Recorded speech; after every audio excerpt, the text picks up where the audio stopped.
Where's your mom? I haven't seen your mom. She got a church thing, right? Yeah, that's like 7 o'clock. Okay. Online thing. So we're recording now. I mean, if this is the gold you're looking for. I'm listening now. I'm panning, and it's all sand. This is all sand right now. If we hadn't hit record, we wouldn't have gotten Jim's cough. Welcome to Lost and Found and Rewound, a podcast that started 5 years and 8 days ago on May 13th, 2019. I'm Chris Lost. This is so creepy because I was looking back and marking down when things happened, and I wrote this exact same thing down. How long it's been, and I can't believe it was astounding that it's been 5 years. Yeah. It has been astounding. It's nuts. I'm found Jim. Is that right? Yes. And I am Professor Rick Rewound. What happened to Cap'n? That didn't work? Did your Cap'n ploy not work? You'll see. Okay. I've got something to say about Cap'n. Do you have something to say about Cap'n? Nope. We might as well just fire one of us if we just keep bringing the same notes to the podcast. Go ahead, talk about Cap'n. All right, I'll just jump to my Cap'n note here. Hold on a second. Oh, yeah. So our famous segment, I Apologize. Cap'n Crunch is coming back with a new cinnamon flavor and is marketing on a number of popular podcasts.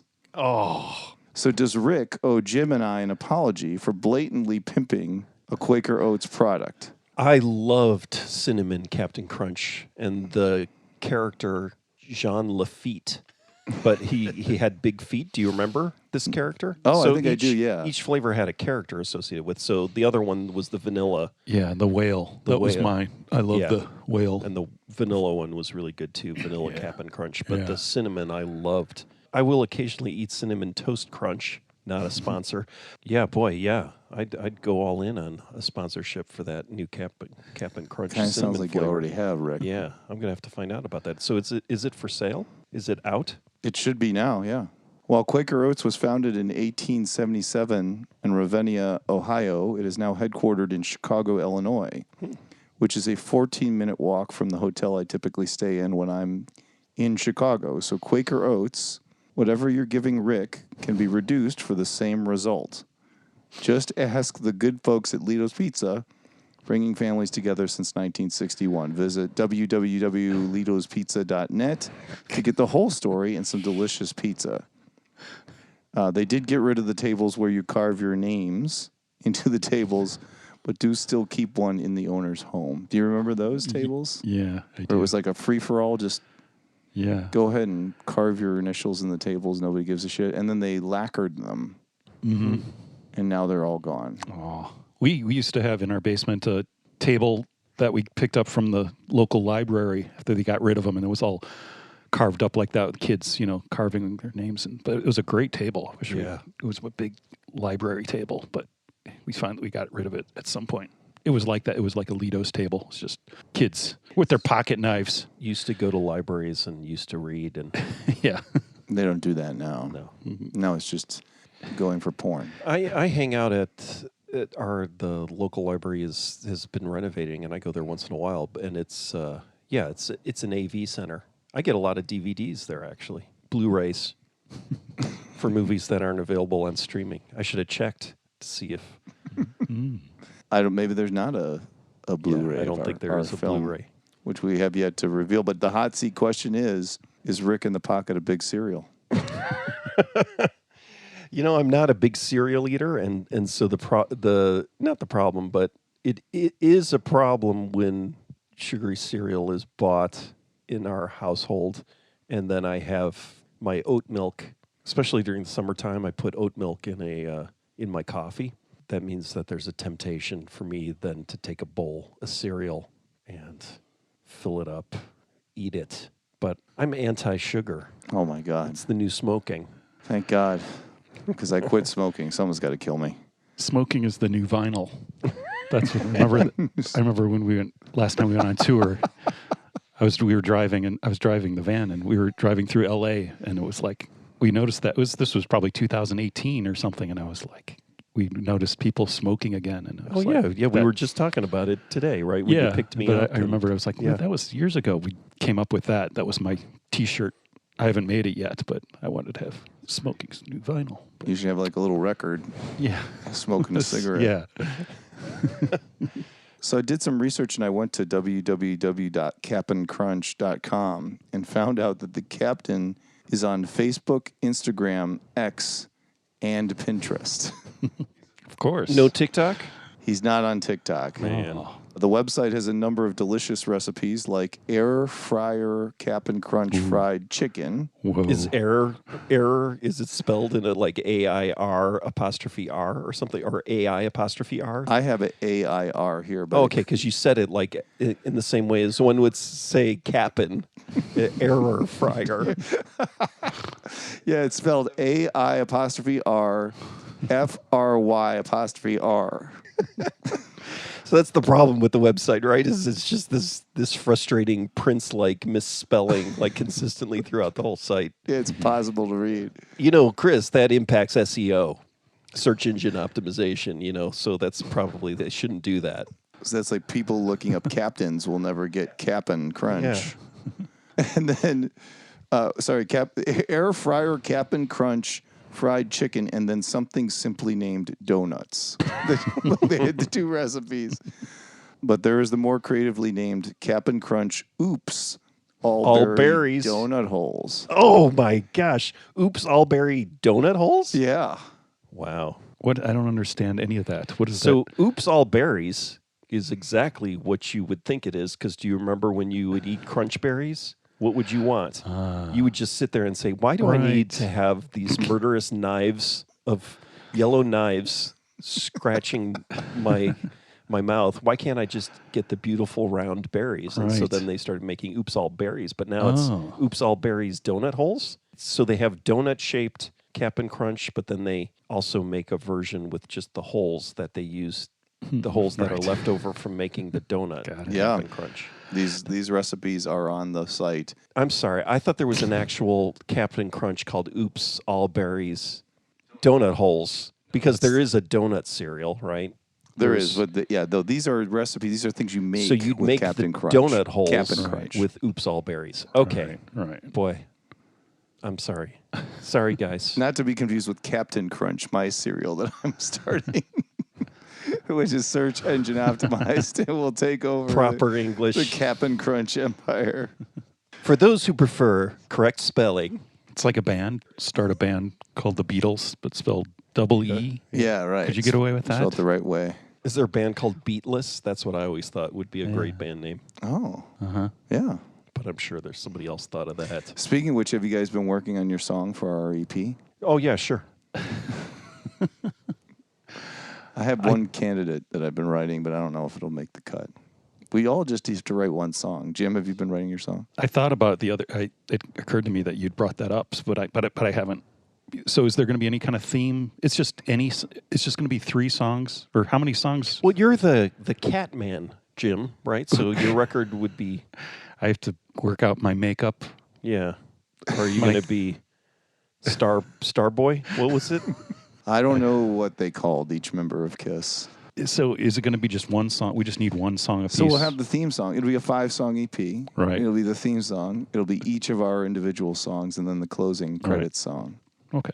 And we'll do it on vinyl. Can it be like a 20-minute song? Yeah. Yeah. I mean, you could be the whole B-side of the record. 20 minutes, and then, then that leaves enough time to put the closing credit song right after it. So we'll have the 30-second intro. Rick and I will each do a 2-minute song, and that'll be side A. Side B will be your 20-minute opus. It's like the Doors song. What's the Doors song? There are a couple of long doors. Like the songs. frog. Yeah. The frog one. The What's the end. frog? Peace Oh, Frog? Peace Frog? Peace Frog. Yeah.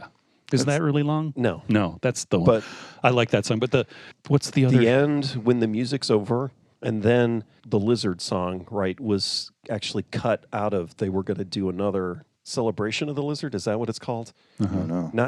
Some of the songs on Waiting for the Sun, or at least one song on Waiting for the Sun, is a cut down version of what was going to be another epic 20-minute song.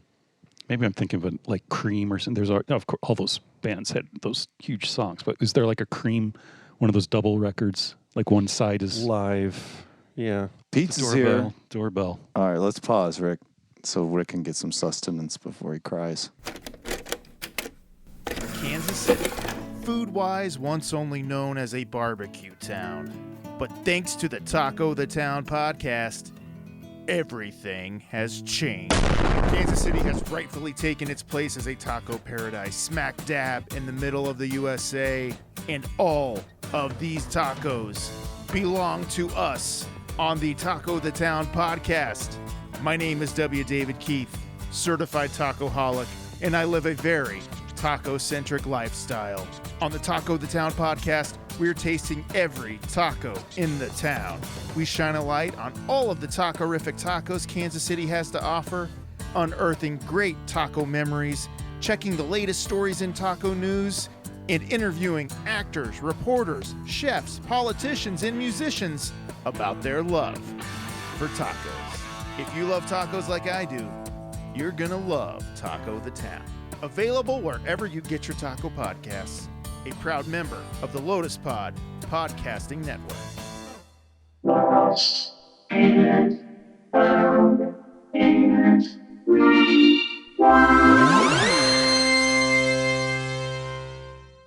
Jim, what have you been watching? I rewatched this documentary I'd seen years ago. Does that count? Rewatching? Yeah, I don't know. Is he supposed to rewatch stuff? You can rewatch stuff. Okay. What are you, his big brother? You tell him what to do? It was like Rick got real mad at that comment. Louvre City, Frenchy movie. Sounds like it.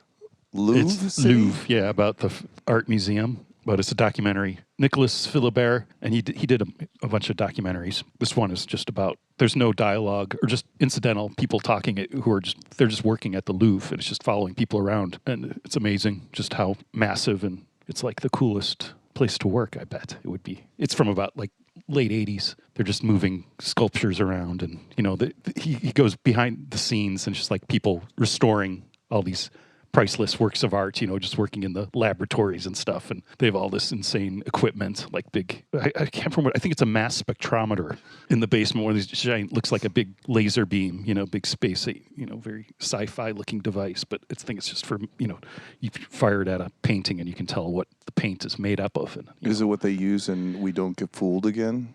When that laser comes out? No, not as dramatic, no. It's just a very clinical white room with a big laser thing. Just basically walking around, and like I said, just people talking, doing stuff, but there's no describing anything. It's just wandering around.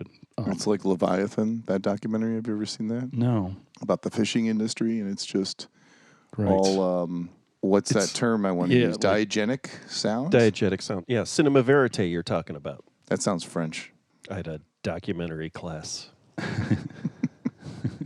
Sign up for Rick's online documentary class. Nanook of the North, right? That was the beginning, right, of documentary where it's all fake. Right. Was Nanook of the North all fake? Yeah. I watched it Yeah. thinking it was real on Criterion. It's like March of the Penguins. Yeah. It's a precursor to that. The famous Disney documentary about the lemmings where they actually had to build a device to push the lemmings off the cliff to get the shot because they couldn't get Made up story. it's like we need the lemming shot, and then they pushed a bunch of lemmings off a cliff with a big wooden kind of arm. That's horrible. Got the shot. Yeah. Is that in the era that they shot Roar? I still need to see Roar. Oh, the Melanie Griffith's family, right? Tippi Hedren. Tippi Hedren, yeah. Oh, I also rewatched. I'm just rewatching things, yeah. I'd seen several years. It's like Bored to Death, the TV show. I think it was on HBO. With I never. with I the just- Coppola, right? Yeah, Jason Schwartzman. That's a pretty modern show for you, Jim.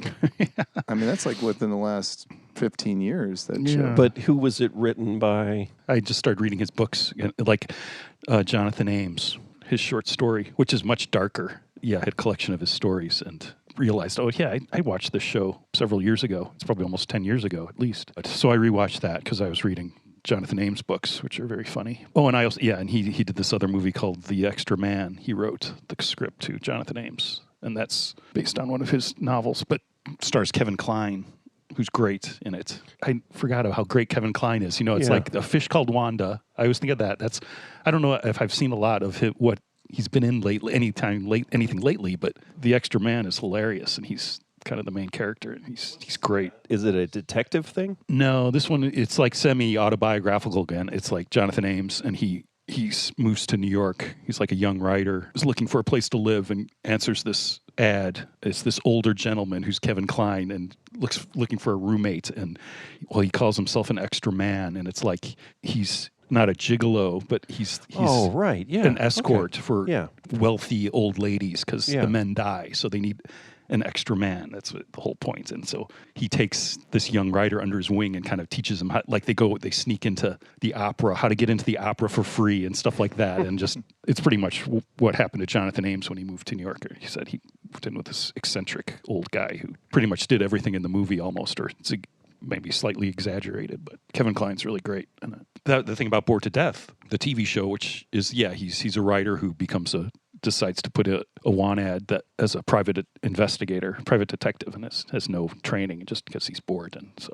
And all hell breaks loose.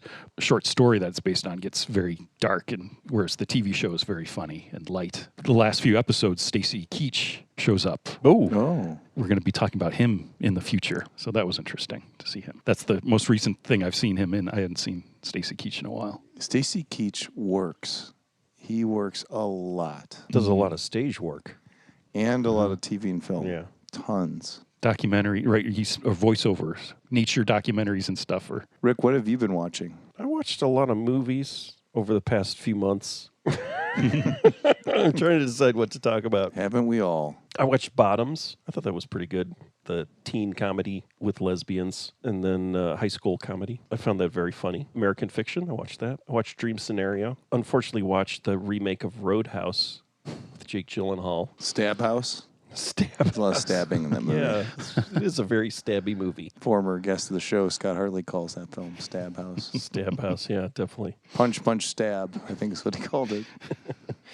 Civil War. I like Civil War. It isn't about, I guess it has a little bit about an American Civil War, but it's really about being a war photographer. Oh, really? Yeah. That's what everybody keeps saying. It's not what you think it's about. Yeah, and it totally. And so I understand why people don't like it. It's because it's kind of a bait and switch. You want it to be all about how America is falling apart and what a civil war will look like, but really it's about war photographers and their experience. People, documenting violence and how it affects them. And then it had great music. It starts out with a Silver Apples song. Wow. And some Suicide songs. So it's just like a crazy Suicide, sound. Yeah, cool. crazy soundtrack. And then I watched at least a little bit more than this, but I watched the first and last episodes of Miami Vice, which was pretty amazing. Just the first and last episodes. Well, it kind of looped around, and so I saw the last episodes, and then I saw the first episode. Oh, I see. What was weird about the first episode was, well, obviously, and I think I knew this, but In the Air Tonight, right, is in that show. But then also Miss You by the Stones, I think. Or it's somebody doing a knockoff, but it's a really good knockoff. Realizing how meaningless music placement was then, like where it was like, oh yeah, we'll have a Phil Collins song and a Rolling Stone song in here. Oh yeah, that'll be $500 or something, right? It was like, because it's just a TV show. And it was like, oh wow, that would never happen now. And then Phil Collins was on the show. Yeah. Yeah. And so I think that's part of it, right? Is that I'd forgotten In the Air Tonight, it wasn't just the song being popular. Then it was also when it wound up on Miami Vice, that kind of was a second life. Well, and then, of course, it had a second life in Risky Business. Is it? It's in Risky Business also. In the sex scene on the train. That's not Tangerine Dream? There is Tangerine Dream, and then it goes into In the Air Tonight. What was really interesting is one of the last episodes of Miami Vice was a backdoor pilot. So Tubbs and Flanders and Swan, what's his name? Tubbs and Crockett weren't in it, or they were in it just a little bit, and it was about this crew of young detectives pretending to be college students. So it was a crew of young detectives infiltrating weird. like 21 Jump Street kind of. The Hat Squad, Backdoor Pilot? It was no. That was Michael Mann, wasn't it? Or who did Yeah, the Hat that was a Squad? different one. Yeah, that was, I think, during the time of Miami Vice. But this was a backdoor pilot, for something that was exactly like 21 Jump Street, but it wasn't 21 Jump Street. It was really weird. It was like, wow, did this become 21 Jump Street? And then I looked it up, and it was like, nope, 21 Jump Street was either stolen from that or this backdoor pilot was stolen from 21 Jump Street. It was basically Miami Vice with kids, I think is what 21 Jump Street is. The Miami Vice movie wasn't bad. Yeah, you keep saying that, and I'm not sure. I don't know if I believe you. The first time I saw it, I thought it was terrible. And then I went back to it, and I was like, it's pretty good. So I would have to watch it twice, is what you're saying. Oh, you haven't seen it at all? No. Well, then you don't get an opinion. You like Colin Farrell. Yeah, He's in that movie. but he's playing like movie star Crockett. Colin Farrell in that movie. Yeah. Yeah. But he's good at everything. I like in Bruges, Colin Farrell. It's the same guy. Thummy Colin Farrell. I believe it's the same guy, same actor in both those movies. There's not two Colin Farrells. What's the movie where he looks like a gladiator? Alexander, is he in that? I'm trying to think of Yeah, I Colin think Farrell so. movies where he's not. Because Brad Pitt was the other one. Yeah. All those failed gladiator movies. Yeah. And then there was the one that was a success that was terrible. Gladiator? Yeah. What an awful movie. People love that movie. I know. I'm just getting angry thinking about the whole gladiator thing. It's like, and then I'm angry because I went to see Napoleon. It's like Ridley Scott hasn't made a good movie in 40 years, right? Yeah, he's terrible. Yeah. Terrible. Bring back Tony Scott. Ugh, don't get me started. You just saying that to get me No, mad. I like Tony Scott. Yeah, you whatever. don't like Tony Scott. I don't I like do Tony like him. Scott. Man on Fire, great film. I thought the first Top Gun was garbage, though. Yeah. That's another movie that got so much love, and it didn't make any sense. Never watched it. I still have not seen Top Gun. Yeah, me neither. I don't The think new I- one's great. New one's I great. do like yeah. the new one. Ugh. Did you see it? No, Well, then you don't get you can't say that. I get an opinion. I think all that stuff is crap. It stars Colin Farrell. He's reprising his role as Maverick. Yeah, Tom Cruise. Oh, hot take. Tom Cruise isn't that great. Well, does anybody thought he was that great? Yeah, no, that was my joke. He does great stunts. He should be a stuntman. Does his own stunts. He does. You know, Chris. That's what's impressive about him. I don't think anybody knows that about him, that he does his own stunts. Yeah, I mean, I've heard this just through this kind of back channel stuff, my inside dope, and it's always and a lot of times what will happen is like the insurance guys will say, "No, Tom, you can't do that," and then he winds up doing it anyways. I know it's hard to believe. That story about Tom Cruise doing stunts, and then or just any actor doing stunts, and then the other story I hate is I spent 5 hours in the makeup chair every day for this role. Ugh. We've talked about that before Yeah. because I quoted the Tina Fey joke. They were honoring some man who had spent 5 hours in the makeup chair every day to do some film because they were hosting Golden Globes. Golden Globes. Yeah, Golden Globes. It was Tina Fey and Amy Poehler. Tina Fey said, "Oh, and I just had to spend 4 hours in a makeup chair to do my role as human woman." So they're like big deal spending 5 hours in a makeup chair. Yeah. Who gives a shit? That and almost any story Paul McCartney tells about the Beatles, it's like I've heard all of those. It's just like, okay, he's going to talk about getting better all the time and how John Lennon said it couldn't get much worse, and that's John Lennon right there. It's just like, oh my God, how many times do I have to hear these stories about each of these songs? He wasn't just a lyrics guy, he was a great musician as well. Paul, could lay some really good lyrics. I haven't heard that a billion times.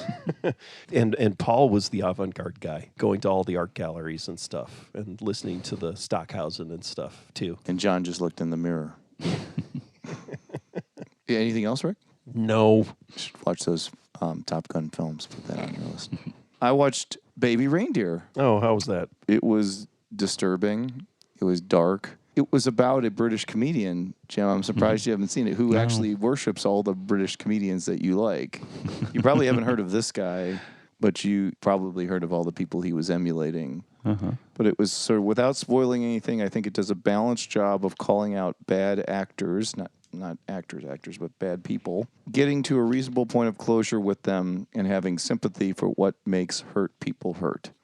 It's just a very hard watch. The whole thing is a very hard watch. And in the end, the main person who's stalking him, he finishes the series by a tremendous stroke of empathy for the stalker. Which I think is really, I guess I did spoil it. Sorry, everybody. Spoiler alert. But I'm not going to say how. It's very sweet and troubling and dark, so I thought it was good. I was thinking about watching that, but I was like, you know what? I don't think this is gonna. I do like dark, unhappy stuff, but it's like, I don't know if I want to go through this because I started watching that documentary you're talking about, the Nickelodeon one, right? All the bad behavior. Quiet on Set? Yeah. About And I me was- sleeping in Michael's dressing room. right. And then I watched one episode and I was like, I don't think I need to watch any more of this. I mean, it's just going to be another 5 episodes of, how long was it? I don't know, but it was like. It was 5, yeah. Yeah. It's like, I don't think I need to watch more of this. Well, and then they put out a 6th one, which was just Soledad O'Brien, what's her name? Soledad, interviewing people in a really weird, very off tone for the rest of the series. It was just like capitalizing on the success of the series by trying to makeshift add an episode and then interview the kids again and talk about where they are today. And while it was great to hear their stories and give them a voice, it was just not done very in the same tone as the rest of it. So it just felt weird. Yeah. And slapshod, sort of Yeah. thrown together. But yeah, I had to watch the whole thing because I was almost in it. Right. At some point, and my brother-in-law was in it, Yeah. a former guest of the show. And it was all about Hollywood at the time that I was actually out there working. Now it's time for the big reveal. Rick, what will we be watching next week?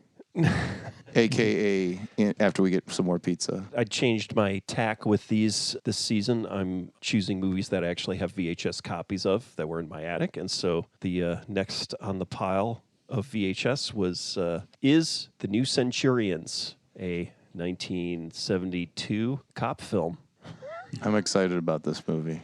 I am too. It's been a while. Sounds good. All right, everybody go and watch oh, wait, so nobody can find this film? Oh, it'll be on Tubi. It sounds like it's going to be on Tubi in a week or two. Oh, yeah. So by the time this comes out, it'll be on Tubi in a By week the or two. time, like, unless it gets taken down in 2025 when this is aired.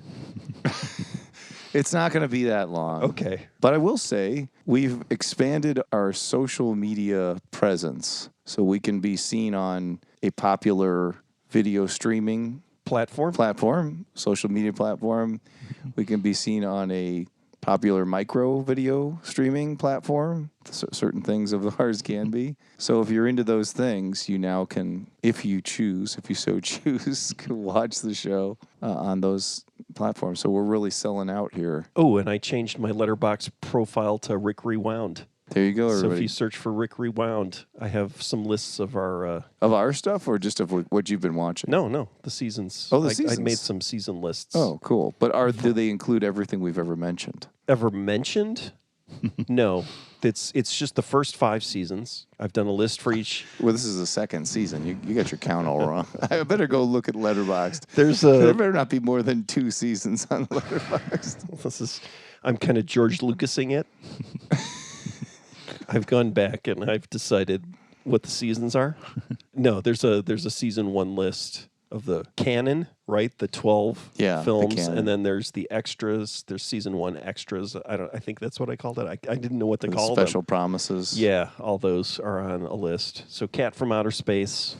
And you know what's amazing is that by far our most watched episode is our 3-hour and 8-minute episode. It's the longest episode we've ever done. It's people like twice over. People have watched that more than What any is other it? episode. Which one is It's that? our road trip. Oh, wow. We do a review of film. What film did we review? Hard Cut. Is that what it is? No, Prime Cut. I forgot to put that in there. I got to put that on the list. Yeah. Okay. There you Prime go. Cut. Yeah. All right. If anybody's listening, if you go back and listen to the episodes, if you want to make a little note, we've changed our email address to lostfoundrewound@gmail.com. So it's probably easier to remember the domain now. So lostfoundrewound@gmail.com. And if you come up with films that we mention and want to send us that list, that'd be great. We'll put those on Letterboxd as well. I've been taking notes as I go to watch stuff, but I haven't been as meticulous as I should be. All right, that's enough promotion. I don't like, I'm not comfortable with that promotion. Totally. Stuff. Watch The New Centurions, and we'll talk to you in a week.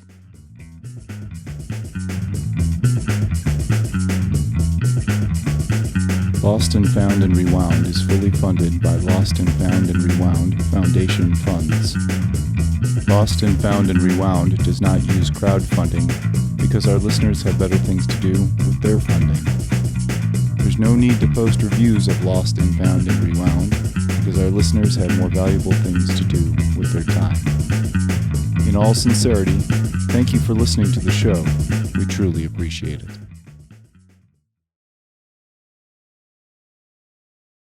Lotus Pod.